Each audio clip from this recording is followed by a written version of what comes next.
Welcome students, this is Dr. Sangram Patil from Samyak School, Erandol, District Jalgaon in Maharashtra.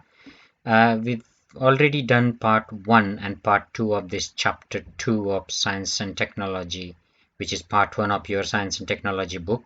The chapter name is Periodic Classification of Elements, and I'm starting part 3 here now. If you haven't already gone through part 1 and part 2, they are available on YouTube channel, so please go through them. Let us start with part 3 here.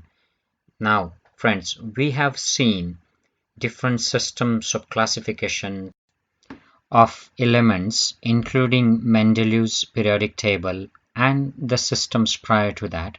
And we've also seen the initial part of the modern periodic system. Now let's move on. Periods and electronic configuration. Students, there are a few simple questions here. Let's deal with them. 1. On going through the modern periodic table, it is seen that the elements lithium, barium, boron, carbon, nitrogen, oxygen, fluorine, and neon belong to period 2. Have a look at this diagram here, 2.8, and you can see the second period from left to right. All these elements are included in the second period. Now write down the electronic configuration of all of them. It's pretty simple. Now all these are second period elements, so they have two electronic shells. The first electronic shell will have 2 electrons, and the second electronic shell will have increasing number electrons from left to right, from lithium to neon.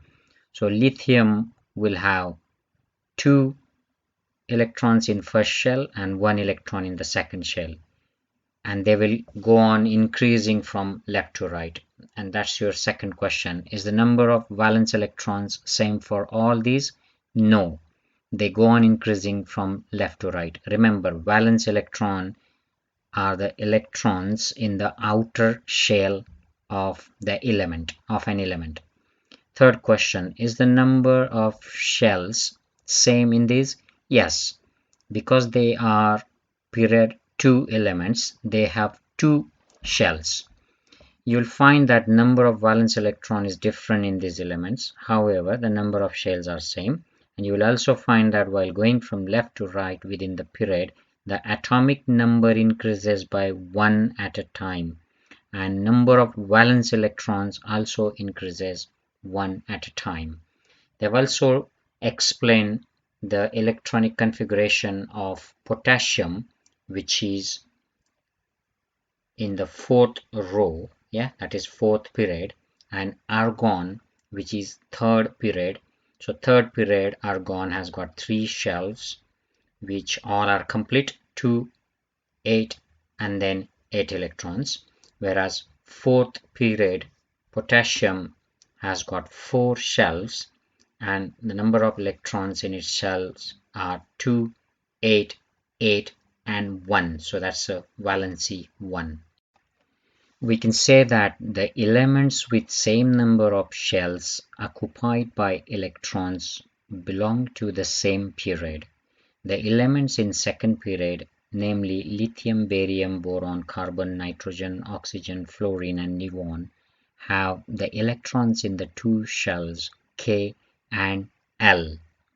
The elements in the third period, namely sodium, magnesium, aluminium, silicon, phosphorus, sulfur, chlorine, and argon, have electrons in the 3 shells K, L, and M. Write down the electronic configuration of these elements and confirm. Students, you can try doing this. Draw the shells and put the electrons in them. Now let's learn some more about electronic shells, a number of electrons in them, and how to write the configuration. In modern periodic table, electrons are filled in the same shell while going along a period from left to right, and at the beginning of the next period a new electron shell starts filling up, and you can see that in the table in previous slide. The number of elements in the first 3 periods is determined by the electron capacity of the shells and the law of electron octet. Now, this law is described in table 2.9 here. So shelves K, L, M, N. The order of the shelf is N. So first, second, third, fourth. That is small n. Now number of electrons in any shell is given by 2 times n square. So you can put n into this formula and calculate the electron capacity of each shell KLMN. So just remember 2, 8, 18 and 32. Now there are 3 questions here. What are the values of n for KLM? It's clear in the chart there. What is the maximum number of electrons that can be accommodated in the shelf? Write the formula. We know that now, 2 times n square, and deduce the maximum electron capacity of KLM that we know as well. Just remember a little chart, little table in the previous slide. As the electron holding capacity of shells, 2 elements are present in the first period and 8 elements in the second period. The third period also contains only 8 elements due to the law of electron octet. There are few more factors which control filling of electrons in subsequent periods, which will be considered next year. The chemical reactivity of an element is determined by number of valence electrons in it and the shell number of valence shell. The information on these points is obtained from the position of the element in the periodic table. That is, the modern periodic table has proved useful for study of elements. There's a chart again given in this slide, KLMN, the formula, and the maximum electron capacity 2, 8, 18, 32. Let's look at periodic trends in the modern periodic table. When the properties of elements in period or a group of the modern periodic table are compared, certain regularity is observed in their variations. It is called the periodic trends in the modern periodic table. In this standard, we are going to consider the periodic trends in only 3 properties, that is valency, atomic size, and metallic non-metallic characters of elements. Now let's look at valency. Valency, we already know that the valency of an element is determined by the number of electrons present in the outermost shell of its atoms, that is, the valence electrons. Now let's go through these questions here. What is the relationship between the electronic configuration of an element and its valence? We already know this. The valence is dependent on the number of electrons in the outermost shell.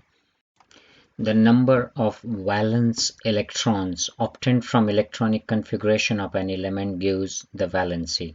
So number of electrons which are shared, either lost or gained by an element to obtain a noble gas configuration, is the valency of that element, and it's dependent on the electronic configuration of the element in this way. The second question is the atomic number of beryllium is 4 while that of oxygen is 8. Write down electronic configuration and deduce the valency from the same. So it's easy, students. Draw the nucleus with the symbol of the element in the center and draw the electronic shells.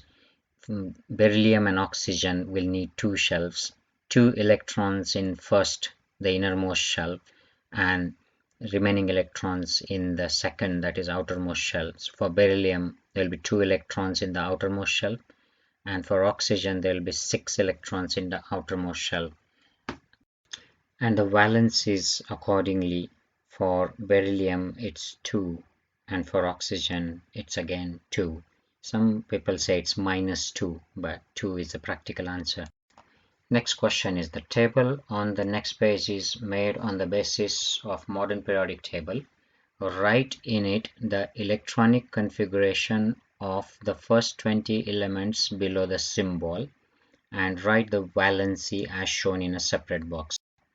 Now this table is similar to the top part of the modern periodic table. Have a look at it. It's shown here again, and what the question wants you to do is fill up this table with the chemical symbol and then electronic configuration. Remember your K, L, M, N shells and the electrons in that, and that will be dependent on your atomic number. And they also want you to put valency of each element, and that's shown in this diagram here. They've shown the valency for K, that is potassium 19. So the electrons will be distributed as 2, 8, 8 and then 1, so valency is 1. So you can do this as your homework and describe valency and all these details for these 20 elements. The next question, fourth, is what is the periodic trend in the variation of valency while going from left to right within a period? Explain your answer with reference to period second and third. Now again, have a look at your modern periodic table, the second period and third period, which is the second and third from the top, and go from left to right. Now periodic trend in valency from left to right is such that the valency initially increases for first 4 elements of the period and then decreases till the end. On moving from left to right in second period, the number of valence electrons increases from 1 in lithium to 8 in neon, whereas the valency increases from 1 in lithium to 4 until carbon, and then decreases from 4 to 0 in neon. Similarly, in third period, number of valence electron increases from 1 in sodium to 8 in argon. So from left to right, valency increases from 1 in sodium to 4 in silicon and then decreases from 4 to 0 in argon. Now let's look at the last question. What is the periodic trend in the variation of valency while going down a group? Explain this in relation to group 1, 2 and 18. Now as we know, the valency of an element is dependent on number of electrons in the outermost shell. In group, all the elements will have same valency because they all have the same number of electrons in their outer shells.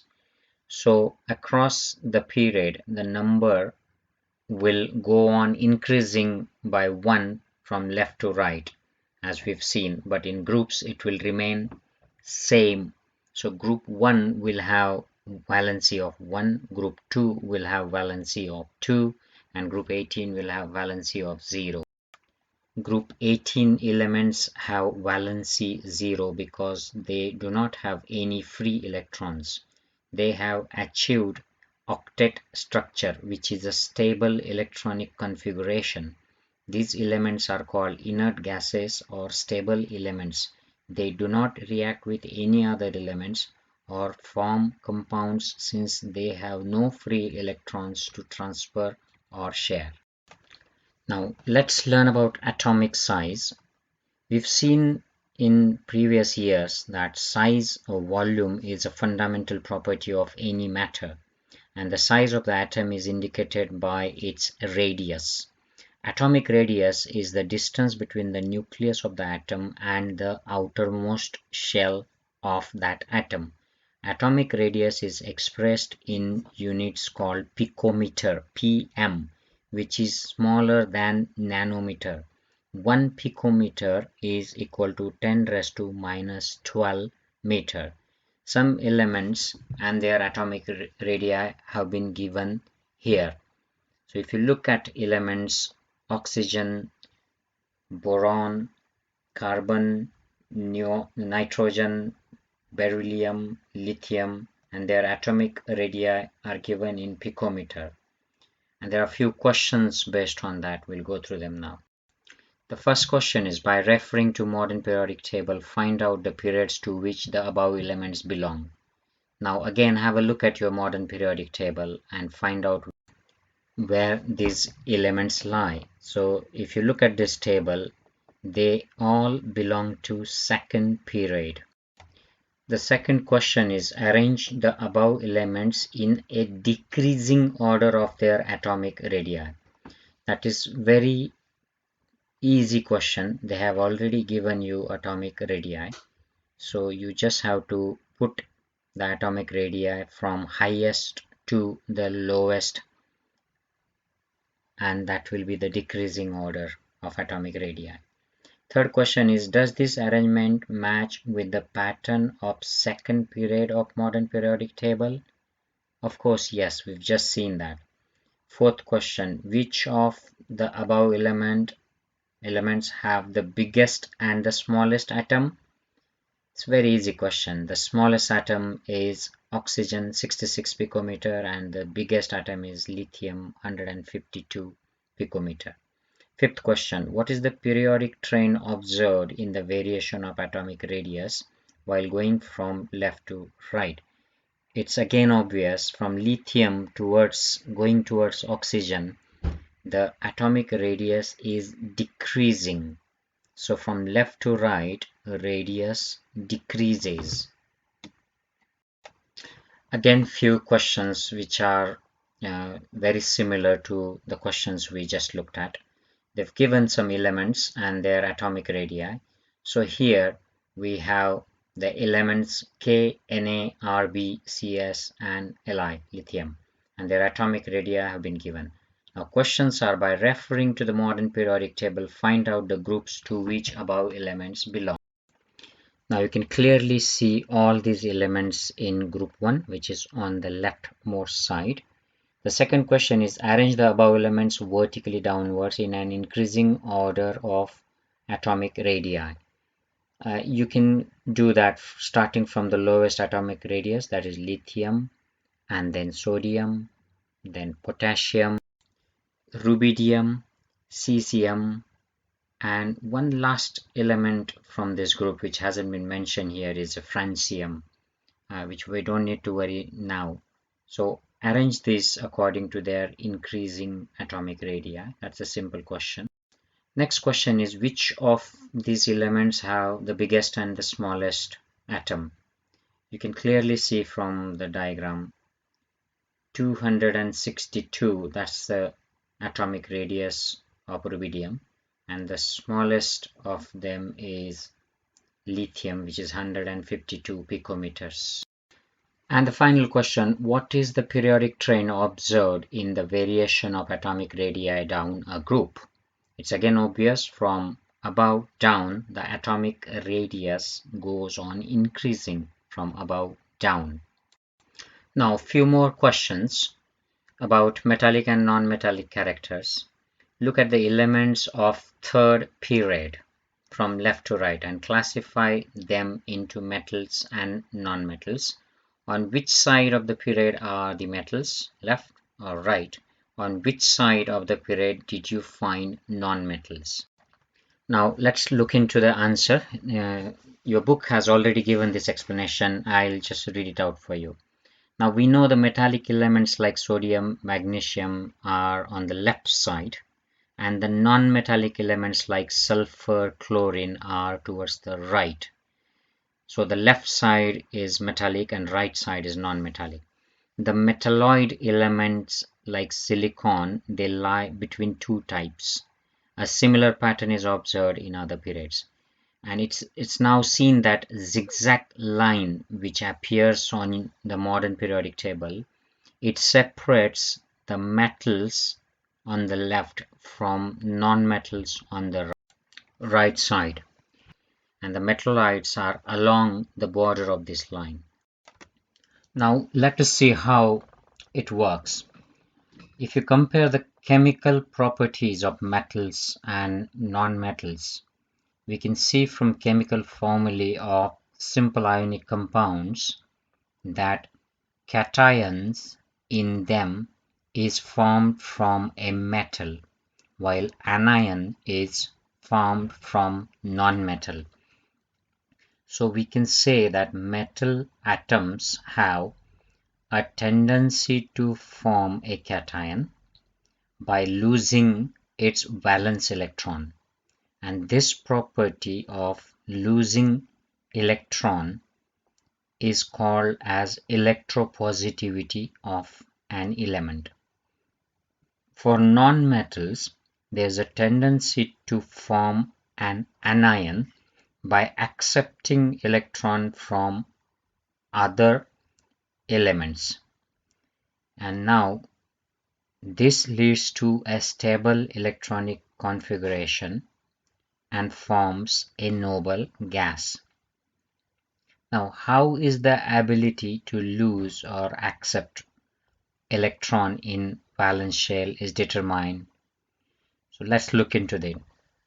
All the electrons in any atom are held by an attractive force from positive nucleus. Electrons in the inner shell lie between the nucleus in the center and valence shell outside. Now the electrons between the positive nucleus and the valence shell electrons, they reduce the attractive force of the nucleus on the valence electrons. Thus, the number of valence electrons in metal is small, 1 to 3. Also, the effective nuclear charge exerting attractive force on the valence electrons is also small because of the presence of negative electrons between nucleus and valence electrons. These two factors combined together in metals make a tendency to lose the valence electrons to form cations having more stable noble gas configuration. This tendency of an element called electropositivity is the metallic character of that element. Now let us study this diagram. Students, this is very important diagram, may be asked in your exams. From left to right, you can observe three things. There is a decreasing atomic radius from left to right, increasing electronegativity, and increasing non-metallic character. And third thing is decreasing electropositivity and decreasing metallic character from left to right. From above downwards, that is the group. In groups, you see increasing atomic radius from above down. There is decreasing electronegativity and non-metallic character, and increasing electropositivity and metallic character. Very important. You can pause the video and have a look, or look in your book and remember this diagram. These are periodic trends in elements, and you can see the zigzag line which is brown. On the left side are blue metal elements, and on the right side are gray non-metal, and metalloids are along the line. Now let's go into few more details of metallic and non-metallic stuff about the elements. The periodic trend we have just seen in the previous slide about metallic characters. Now let's look into the metallic character of an element belonging to the same group. Group is from above down, the vertical. While going down a group, a new shell gets added at each period, resulting in an increase in the distance between the nucleus and the valence electrons, that is outermost shell. This results in lowering the effective nuclear charge and thereby lowering the attractive force on the valence electrons.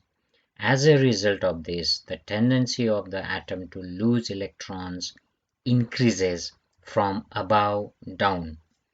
Also, the penultimate shell becomes the outermost shell on losing valence electrons, which is the shell just inside the valence shell.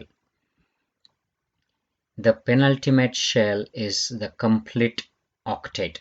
Therefore, the resulting cation has a special stability because it's a complete octet. Due to this, the tendency of atom to lose electrons increases further. The metallic character of an atom is a tendency to lose electrons. Therefore, following trend is observed. The metallic character of an element increases while going down from above. While going from left to right in a period, the outermost shell remains the same. However, the positive charge on the nucleus goes on increasing while the atomic radius goes on decreasing, and thus the effective nuclear charge goes on increasing. As a result of this, the tendency of atom to lose valence electrons decreases within a period from left to right. Now this is very important to understand. From left to right, the tendency to lose valence electron decreases. The two factors, that is increasing nuclear charge as well as decreasing atomic radius, as we go from left to right in that period, these two factors are responsible for increasing the effective nuclear charge from left to right. Therefore, the valence electrons are held more strongly and there is a more attractive force. This is called as electronegativity of an atom, and it increases from left to right. Due to this, the ability of atom to become anion by accepting the outside electrons increases from left to right.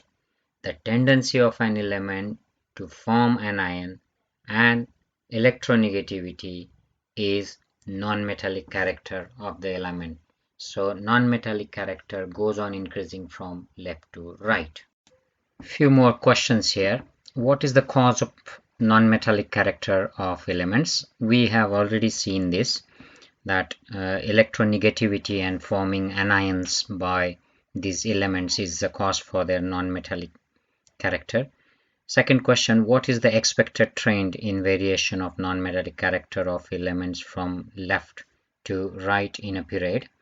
And the third question is, what would be the expected trend in variation of non-metallic character of element down a group? Now these two questions, we have already seen them in this diagram. Have a look at this diagram again. So a few points to remember. While going down in any group, the electropositivity of element goes on increasing while their electronegativity goes on decreasing.